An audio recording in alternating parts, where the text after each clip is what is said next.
High regiment का तो आंदोलन हमें करने की जरूरत ही नहीं है। ये तो हमें प्रधानमंत्री ने खुद बुला के दे देना चाहिए। ये तो बहुत छोटी सी बात है, ये तो देश हित की बात है। हम कहते हैं कि सबको वापस बुला लो, हमारे को ही दे दो आप। हम देखेंगे चाइना और पाकिस्तान आतंकवादी उग्रवादियों को। हमारे से बड़ी ताकत, हमारे से बड़ा इतिहास है। कोई ऐसा उग्रवादी आतंकवादी हमला जिसके अंदर यादवों ने सबसे ज़्यादा शहादत बलिदान नहीं दिया?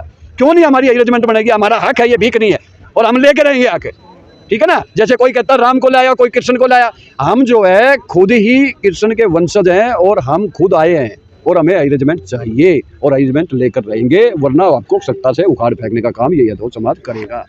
मेरा नाम विजेंद्र यादव है और मैं अखिल भारतीय यदुवंशी महासभा का राष्ट्रीय अध्यक्ष।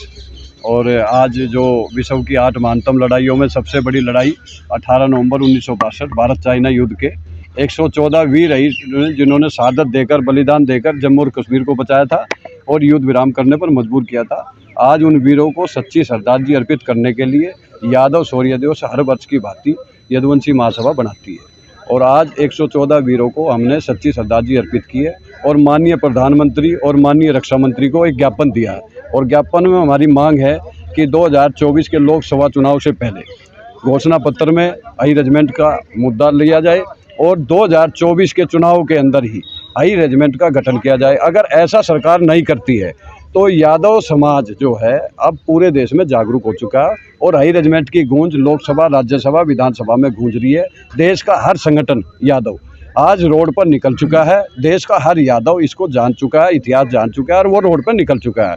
तो इसलिए माननीय प्रधानमंत्री और रक्षा मंत्री से हमारा अनुरोध है आज यादव शौर्य दिवस पर कि जल्द से जल्द हाई रेजिमेंट का गठन करो, वरना आने वाले टाइम में यदुवंशी महासभा जनवरी माह के अंदर गुजरात से एक हाई रेजिमेंट बनाओ रथ यात्रा निकालकर, जब तक लोकसभा चुनाव चलेगा, जब तक हम पूरे देश में एक एक राज्य में जाकर एक एक हाई समाज के यादवों को जगाएंगे और उनसे ये बताएंगे कि कौन तुम्हारा हक छीन रहा है और जो तुम्हारा हक है वो ये सरकार नहीं दे रही है। इसलिए आओ हम सब मिलकर राष्ट्रव्यापी आंदोलन करें और वोट की ताकत से हम इनको हराने का काम करेंगे। अगर वो हाई रेजिमेंट का गठन कर देते हैं तो यादव समाज उनका सपोर्ट करेगा, वरना यादव समाज उनका बहिष्कार करेगा। ये हमने आज निर्णय ले लिया है। लगातार इससे पहले भी आप लोग की मांग रही है और इससे पहले अनेकों प्रदर्शन हुए हैं, क्यों सरकार बार बार आपकी बातों को अनसुना कर देती है? किसने कहा अनसुना कर रही है? अगर अनसुना होता तो आज देश के अंदर जो है 17 सांसद उठा चुके हैं इसको, 200 विधायक जो है लेटर के माध्यम से लिख चुके हैं रक्षा मंत्री को, कम से कम जो है 25 से 30 विधायक है अब विधानसभा में इसको उठा चुके हैं।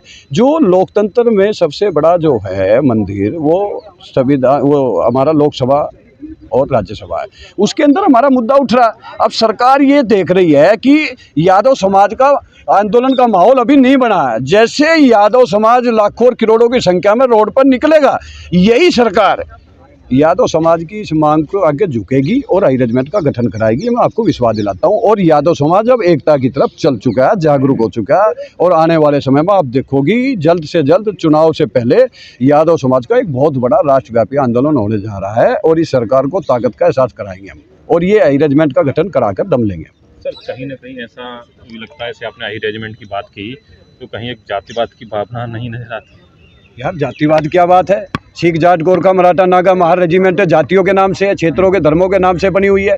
हम अगर जातिवाद की बात करते हैं, देश हित की बात करते हैं, रक्षा की, तो हम जातिवाद क्या देते हैं। लेकिन यही अगर मांग जाट और गुज्जर और अन्य जातियां उठाएं तो वो आंदोलन हो जाता है। ये चीज़ें नहीं चलेंगी। अब हम सरकार की बात पर विश्वास नहीं करेंगे। अब ये जातिवाद नहीं है। हम क्या मांग रहे हैं? सीमा पर जाने के लिए, राष्ट्र हेतु बलिदान होने के लिए हम कंधे पर नाम मांग रहे हैं। नाम ही तो मांग रहे हैं ना। हम तो सत्ता नहीं मांग रहे माननीय प्रधानमंत्री से। इसलिए ये चीज़ें जो जातिवाद की बातें हैं, ये कुछ जो है 10% के लोग हैं जो इसमें हमें डिवाइड एंड रूल कर कर जातिवाद का ठप्पा, माफिया का ठप्पा लगाते हैं। लेकिन यादव समाज हमेशा देशभक्त रहा। शोषितों और वंचितों के हक अधिकार की लड़ाई माननीय मुलायम सिंह, लालू यादव, शरद यादव, इन्होंने तो दलित और पिछड़ों को बैठना सिखाया, वोट डालने का हक दिलाया, बहन बेटियों की इज्जत बताने का काम किया। वोट कहाँ डालते थे 90 के दशक से पहले? बहन बेटियों की इज्जत कहाँ जाती थी? कहाँ कुएं में पानी भरने दिया जाता था? कहाँ मंदिर में जाने दिया जाता था? ये सब हक दिलाया। सो यादव समाज को वो जानते हैं कि ये स्वाभिमान कौम है और बलिदान और शौर्य और पराक्रम में भरी हुई है।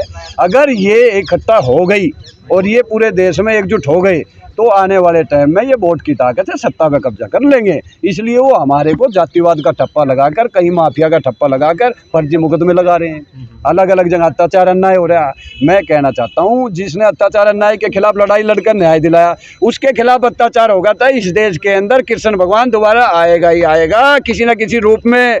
और ये मोदी जी को मैं विश्वास दिलाता हूँ, ये 14 के चुनाव में भी कह रहे थे मैं आपके द्वारका धाम से आया हूँ। भाई द्वारका धाम से आया है तो द्वारका धाम के जो आदेश है उसको तो मान ले।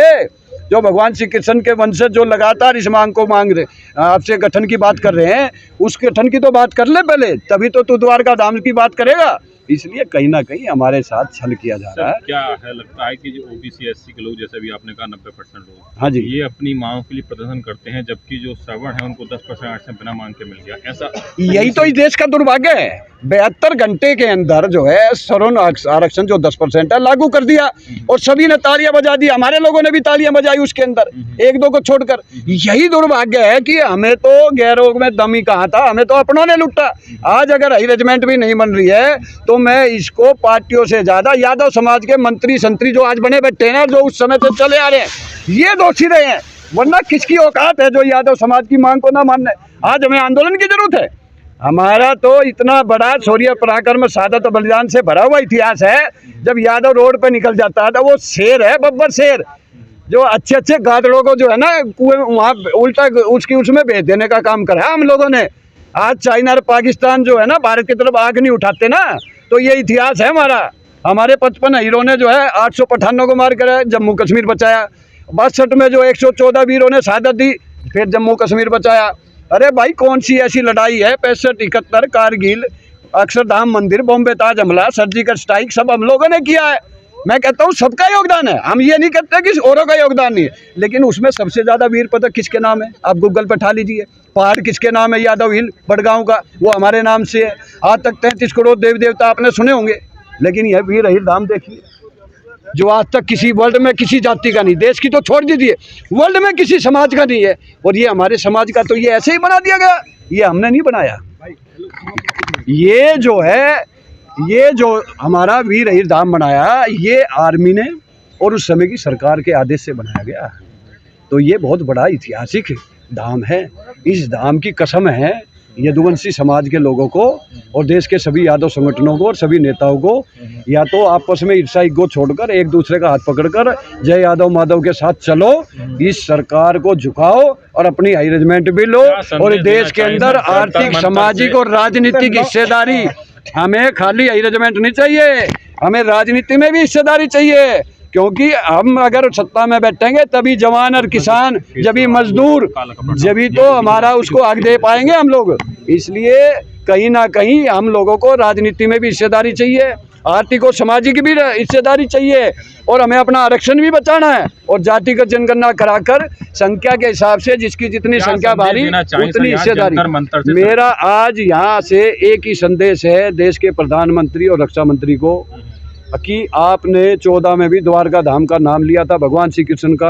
आज भगवान श्री कृष्ण के वंशजों ने पूरे देश में एक मांग रखी है कि देश में अन्य जातियों की रेजिमेंट की तरह हमारी हाई रेजिमेंट का गठन करो। ये भगवान श्री कृष्ण की मांग है, हमारे वंशजों की मांग है। अगर इसको आप नहीं मानोगे तो आने वाले 24 के चुनाव में ये यादव समाज, भगवान श्री कृष्ण के वंशज आपको वोट की ताकत से उखाड़ फेंकने का काम करेंगे। ठीक है, धन्यवाद। 9 साल में सर कुछ ऐसा सरकार की तरफ से कोई उपाय ऐसा आया जिससे आपको संतुष्टि हुई हो? देखिए मैंने कहा ना, हमारे आंदोलन का जो माहौल जैसे 2 अप्रैल को दलितों का बना, जैसे पटेलों का गुजरात में बना, जैसे राजस्थान में गुजरों का बना, जैसे हरियाणा में और उत्तर प्रदेश के पश्चिमी उत्तर में जाटों ने बनाया, जैसे उसकी तरह माहौल बनेगा, जैसे हमारे सारे यादव समाज के लोग, सारे यादव समाज के संगठन एक मंच पे आके जिस दिन माहौल बना देंगे राष्ट्रव्यापी आंदोलन का, मैं ये वादा करता हूँ कि इस सरकार की क्या या और कोई आने वाली सरकार की हिम्मत औकात ही नहीं है जो हाई रेजिमेंट गठन करने से रोक दे। इसलिए हम अपने लोगों को माहौल बना रहे हैं, हमारे लोग जागरूक हो रहे हैं, रोड पर निकल रहे हैं, चाहे वो गगन भाई हो, चाहे वो खेड़की ढोला का मामला हो, चाहे वो जयपुर का मामला हो, मध्य प्रदेश का मामला हो, तमाम जगह भारत देश में हाई रेजिमेंट का आंदोलन गूंज रहा है और ये देश की सरकार बिल्कुल जान चुकी है कि ये भी एक मुद्दा है जो वोट से जुड़ा हुआ है। इसीलिए लोकसभा में सांसद उठा रहे, समाज के सांसदों ने 5-6 ने उठाया, अदर सांसदों ने 8 आदमी ने उठा दिया। तो कहीं ना कहीं अदर समाज का भी व्यक्ति जानता है कि यादव समाज की ताकत और यादव समाज की वोट का बहुत महत्वपूर्ण रोल है। इसलिए आज यादव शौर्य दिवस के शुभ अवसर पर देश के प्रधानमंत्री और अपने यादव समाज को मैं कहना चाहता हूँ कि आपस में लड़ना बंद करो और ईर्ष्या ईगो को छोड़ो और एक दूसरे को हाथ पकड़कर भगवान श्री कृष्ण के बनाए हुए रास्ते पर कर्म ही प्रधान पर चलो। तो कोई ताकत नहीं आपको देश के प्रधानमंत्री कुर्सी तक ले जाने से रोक सके। कोई हाई रेजिमेंट का तो आंदोलन हमें करने की जरूरत ही नहीं है। ये तो हमें प्रधानमंत्री ने खुद बुला के दे देना चाहिए। ये तो बहुत छोटी सी बात है, ये तो देश हित की बात है। हम कहते हैं कि सबको वापस बुला लो, हमारे को ही दे दो आप। हम देखेंगे चाइना और पाकिस्तान आतंकवादी उग्रवादियों को। हमारे से बड़ी ताकत, हमारे से बड़ा इतिहास है। कोई ऐसा उग्रवादी आतंकवादी हमला है जिसके अंदर यादवों ने सबसे ज़्यादा सादर बलिदान नहीं दिया? क्यों नहीं हमारी हाई रेजिमेंट बनेगी? हमारा हक है, ये भीख नहीं है और हम लेके रहेंगे आके, ठीक है ना। जैसे कोई कहता है राम को लाया, कोई कृष्ण को लाया, हम जो है खुद ही कृष्ण के वंशज हैं और हम खुद आए हैं और हमें हाई रेजिमेंट चाहिए और हाई रेजिमेंट लेकर रहेंगे, वरना आपको सत्ता से उखाड़ फेंकने का काम ये यादव समाज करेगा। जय यादव, जय माधव, हाई रेजिमेंट हक हमारा।